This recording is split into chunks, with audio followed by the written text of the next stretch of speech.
Hello everyone, welcome to Come Sit at My Table. We sure are happy to have you here with us today to make homemade yeast rolls. Now it's November, Thanksgiving's coming up, and you can't have Thanksgiving dinner or Christmas dinner or Easter dinner without homemade yeast rolls. I'll just tell you that I don't make them many other times throughout the year because I don't need all that bread and I can't stay out of these. They are absolutely delicious. And I'm going to tell you the story of how I got this recipe after we get started here and we start making the rolls. But first, let's talk about what we're going to use. We're going to start with about 4.5 teaspoons of active dry yeast. Now, if you have the small packets of yeast instead of a jar of yeast, you'll need 2 packets. There's about 2.25 teaspoons per packet, and we're using 4.5 teaspoons. You're going to need 1/2 cup of sugar, and you're going to need 2 cups of warm water. Now, this is not warm, but I put water here just to show you that we need 2 cups. I have actually warmed my water on the stove. It's in a pan over here, and it's heated between 105 and 110 degrees. It's just like bath water you would run for a baby. We're also going to use 1 egg that we will beat up. We're going to melt some lard, and we're going to use 6 tablespoons of this lard. Yes, you really do need the lard.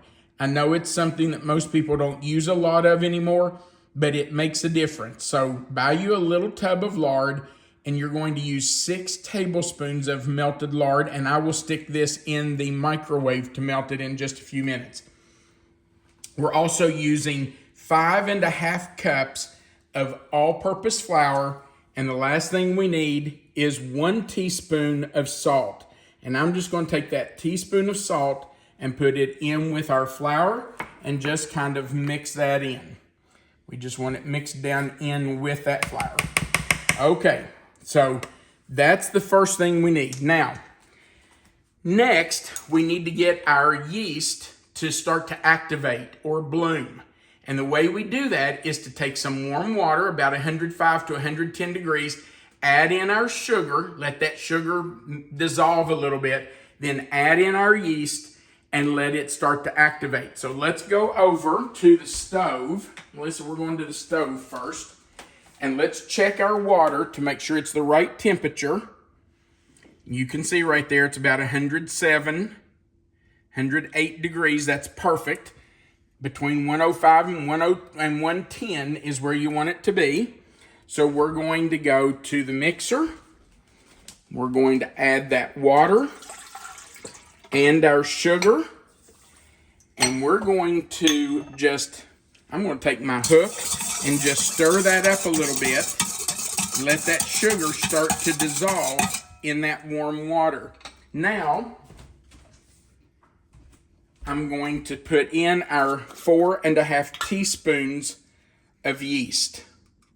So there's 1, 2, 3, 4, and a half. Now, that's going to take about 10 minutes. So we're just going to leave this right here. I'm going to stir it up just a little bit to get that yeast down in that sugar water. And we're going to leave it set right there and start to activate. I am going to cover it. There's my towel. I'm going to take my tea towel and just cover it. And we're going to let it start to activate. Now, after 10 minutes, we will, if the yeast is good, and I'm pretty sure this is, it's a new jar of yeast, we'll have a layer of foam on top of the water where that yeast has begun to activate, it bubbles up, and we'll know it's ready to make bread. While that's activating, I'm going to beat my egg, and I'm going to melt the lard, and then we'll come back and finish mixing everything up. Okay. It's been about 10 minutes, and I think you can see the bubbles on top. You can see that it has, for lack of a better word, it's foamed up. So we know that our yeast is good. We know it's working. We know it's activated. And so now we can add the rest of our ingredients. So first thing we want to add is our egg. Now I want to show you what I do. A lot of people just dump it in. Excuse me. A lot of people just dump it in right on top of their yeast. I don't do that. I kind of baby my yeast. So I pour it down the side of the bowl where it's not going to just kind of, bother your yeast any. Same thing with my 6 tablespoons of lard. I'm just going to kind of ease them down right along the side of that bowl. There's 3, 4, 5, and 6. That one's not quite full. I'm going to fill it up. I want every bit of that in there if I can get it. Okay. So there's 6 tablespoons of lard. Now, we're going to put on our dough hook and start working in our flour. Let me tell you that this recipe originally came from a lady named Nancy Stevenson. Nancy was a friend of my parents, and her son is a minister. He was a friend of my dad's. And Nancy made yeast rolls all the time, but especially in the fall, she would make them to sell to make money for missions. Now, it wasn't that she went on missions trips. She just made the money, made the rolls, and sold them so she could send money to missionaries overseas. How would she sell those? Well, she would make these yeast rolls, not combine them, but she would split them in half and put country ham on the rolls and then wrap them and sell them to people at festivals. We have a festival here in our town that just went on last month. It's always in October. And she would sell hundreds and hundreds, probably thousands of rolls in one weekend during that festival. And at other times, she would take them to businesses and places and sell these ham rolls to make money for missions. Well, my dad and I were working on a church campground in Winchester, Kentucky, and Nancy came over and brought us some ham biscuits or ham rolls. And I said to her, I sure wish I could make yeast rolls like you do. And she said, oh, you can make yeast rolls, there's nothing to it. And I said, well, I don't know how to make yeast rolls. I wish I did. If I knew how to make them, I would. But I'd want to make them just like yours. She said, okay, you come to the house right now, and I'm going to give you the recipe for yeast rolls. And so I went to the house with her, and she wrote down her recipe, this recipe for yeast rolls. Many years later, I found out, as far as I know, I'm the only person she ever gave that recipe to, and I don't know why she chose me to give that recipe to, but I'm sure glad she did. I have since shared it with her family, and I think they enjoy the rolls now as much as we do. Sometimes those things you just assume you'll have time to get. That's true, absolutely. And I'm sure she thought, someday I'll write this recipe down for them. Now you can see that flour is all incorporated, and our mixer is working that dough. It's kneading the dough. I don't think Nancy ever used a mixer like this. Her recipe says to do it with a wooden spoon by hand, and I've done that many times. But I've started using the mixer just because it's so much easier. I don't have to knead it. So we're going to let this run for about 5 to 10 minutes. Okay, our dough has mixed. It's been kneading, and I think it's in pretty good shape. It's a little sticky. Now, this down here is not too bad. This around the top is sticky. But if I touch it down here, can you see that, Melissa? It's not sticking to me at all. So that's how we know that it's ready. And it will be pulled away from the sides of the bowl. So now that we have kneaded it for 5 to 10 minutes, And you'll know when it's ready because it will pull away from the side of the bowl. Just let it run. If you don't have a mixer with a dough hook, you can do this by hand. Just put it on your counter, put some flour down on your counter, and put your dough on it and just knead it. Fold it. Let me show here. If you've got your dough out here, you'll fold it towards you and push away with the heels of your hand. Turn it, fold it, push away. Now, we need to move it over to a greased bowl so that it can rise. And all I'm going to do is just take it out of this bowl and put it into this greased bowl. Now, sometimes it's a little stubborn and doesn't want to come out of that bowl. That's okay. We're more stubborn than it is. We'll just make it come out of there. Once we get it in this greased bowl, we're going to want to turn it over. You know what? I'm going to get all this dough out of here. I'm not leaving that in there. That's a lot of dough. That will make part of another roll. So I'm getting all that out.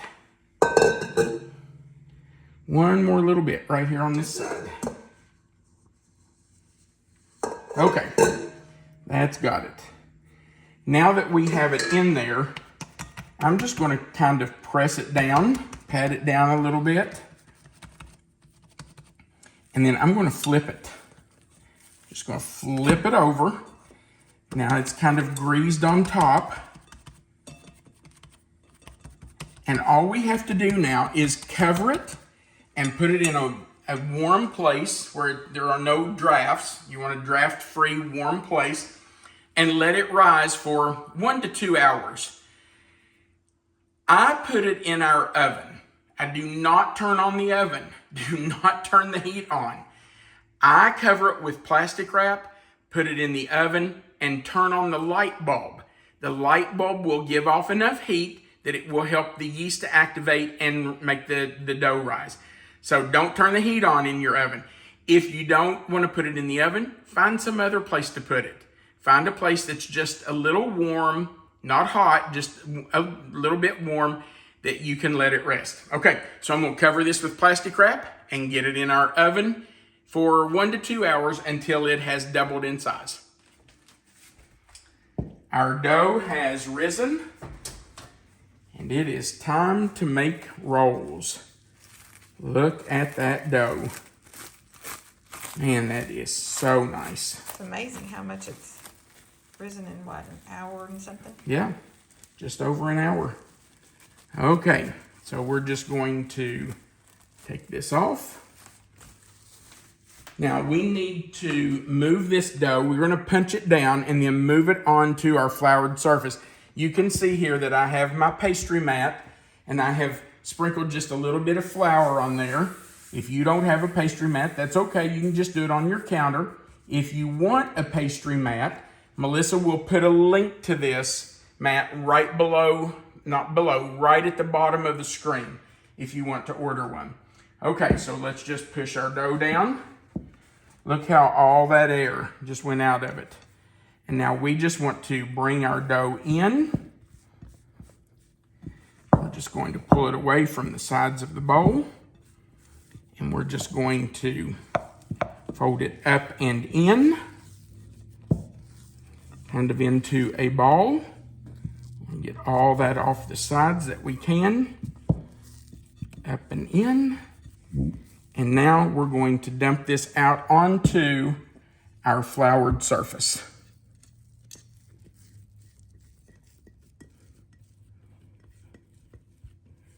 And that is really nice dough. All right, I'm going to flour my hands a little bit. Get the dough kind of in a ball.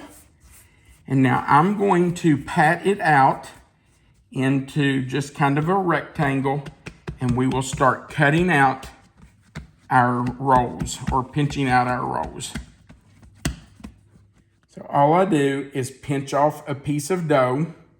I pull it up and in, which this is going to actually be the bottom, so that we have a nice round top. Then I just lay it on my board and roll it. That helps make the bottom more smooth. And I place it right in my pan. Now this is parchment paper lined. It is parchment paper lined. You do not have to do that if you don't want to.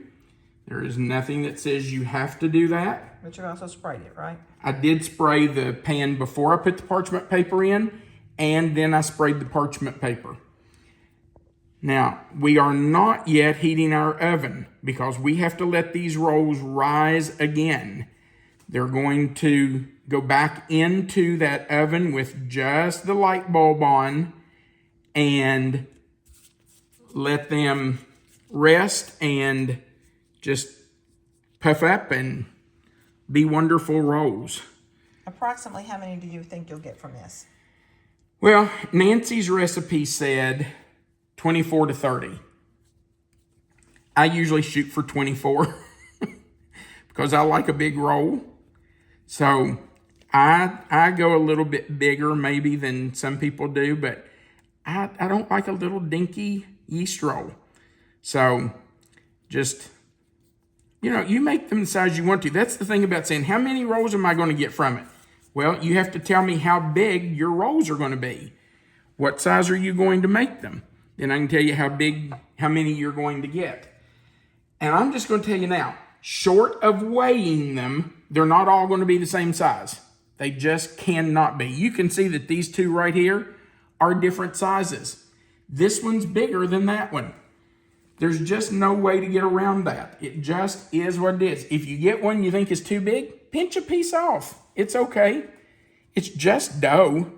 It's just flour and sugar and water and yeast and a little bit of salt. So just make it the size you want. If they're not all the same size, big deal. It's okay. Don't be too hard on yourself. It's all right. Okay, so I have that one pinched. The top looks pretty good. I'm going to lay it down and roll it. And we're going to put it right in our pan. Now, in this size pan, this is a 9 by 13. I should get 15 in here. I should get 5 per row and 3 rows. So I'll have to have more than just this one pan. It'll probably take, I won't use another pan this size, probably something smaller, but I'll have 2 pans. So I'm going to keep pinching. I'm going to keep rolling. And when we get them all in the pans, we will come back and let you see our rolls before we put them back in to rise the second time. Our rolls have been formed and they're in the pan. I actually got 20. I normally get around 24. Nancy's recipe says 24 to 30, but I told you I have a hard time reining it in. You can tell that these have already started to rise. Look at the difference in these and the ones I just put in last. You can see these are already starting to puff up. Now I have taken some plastic wrap and sprayed it with nonstick spray, and I'm just going to place it right on top.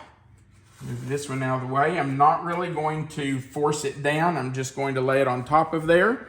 I'm going to get my other one to put on here. And now we're going right back into that same oven with just the light bulb turned on. And we're going to watch these closely. You don't want them to raise way above the pan. You just want them to be nice and high and light. And then we're going to bake them. Now, that's another thing I need to tell you. The original recipe was for 425 degrees for 16 to 18 minutes. Our oven is really hot. And when I've made these in this oven, it's been too much and I haven't liked that they've gotten so brown on the bottom. So I lower the oven to about 375. You're going to have to know your oven. If you're really not sure, I would start on a lower temperature, like 375 to 400. I wouldn't go all the way to 425, and you'll just have to watch them. At 375, they're probably going to take around 20-25 minutes. All right, we're going to let them raise, and then once they're ready, we'll bake them. Our yeast rolls have risen, and they smell wonderful. So we are going into our 375 degree preheated oven for about 25 minutes, 20 to 25 minutes. I think you miscounted earlier. Did I? 15, Didn't you say? 16, 17, 18, 19, 20, 21, 22. I said we had 20. We have 22. Even better. That's even better. Well, I was close because I normally get 24. So I was really close. All right, in we go. And well, I'll start watching them at about 20 minutes. And when they are just lightly golden brown on top, we'll take them out and I'll brush them with a little melted butter. We have just taken our rolls out of the oven, and man, do they smell good. And I'm just going to dab them with a little melted butter. Now, we don't want to drown them. You don't want them standing in butter. So if it's rolling off of them and running down to the bottom, you've done too much. I like to dip just the end of my brush in the butter and then shake it off. Then brush just a little on the top. You just want a little light coating.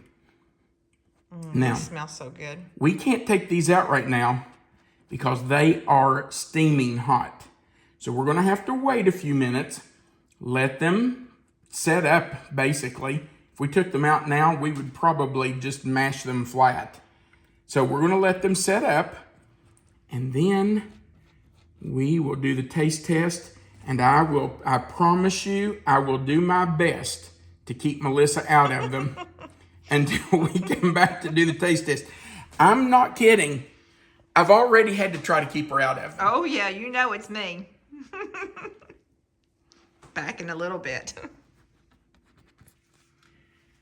This is proof that miracles still happen. All 22 yeast rolls are still in the pans. We did not dig in. But we wanted to. We did. We've waited about 10 minutes for them to cool down. So I'm going to take one of these out of here.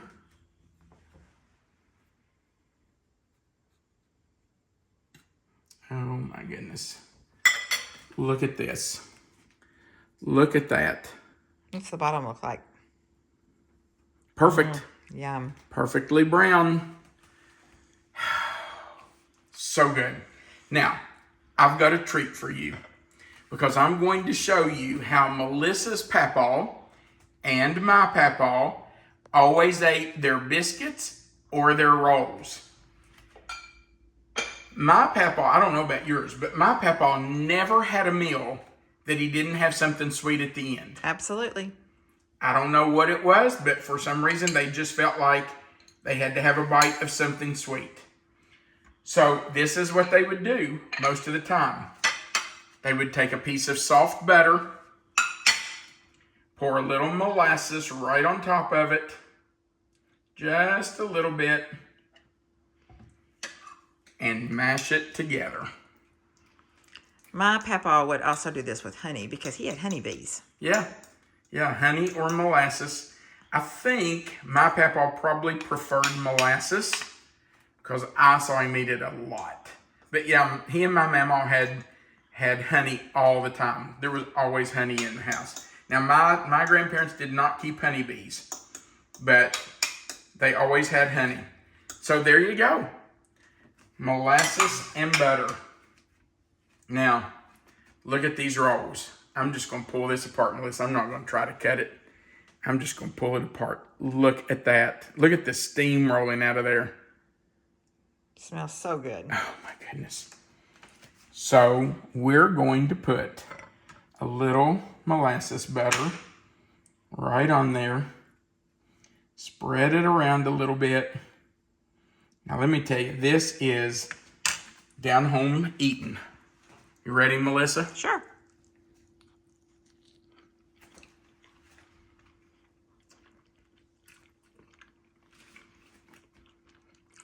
Those rolls are fabulous. Wow.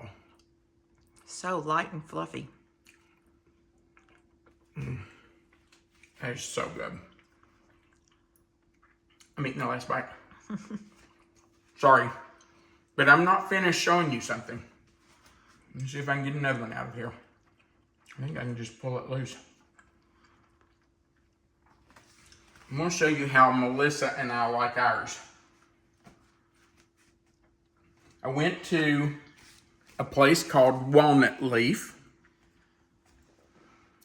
It's a little Mennonite grocery, deli, bakery. They do it all. And it's about, how far, Melissa? Half a mile from our house? At the most. I mean, it's right up the road from us. We can walk there. They have a great deli. And so I went up and got some sliced country ham. If you've not had country ham before, you don't know what you're missing. You need to get some. We love homemade yeast rolls with some shaved or chipped country ham right on there. And this is the way you got yours from Nancy, right? This is how Nancy made them. This is it. This was the sandwich Right she here. brought to you. Yep. The day we were working and I told her I'd sure like to know how to make these. This is what she had brought to us. Wow. You ready for the first bite? Sure.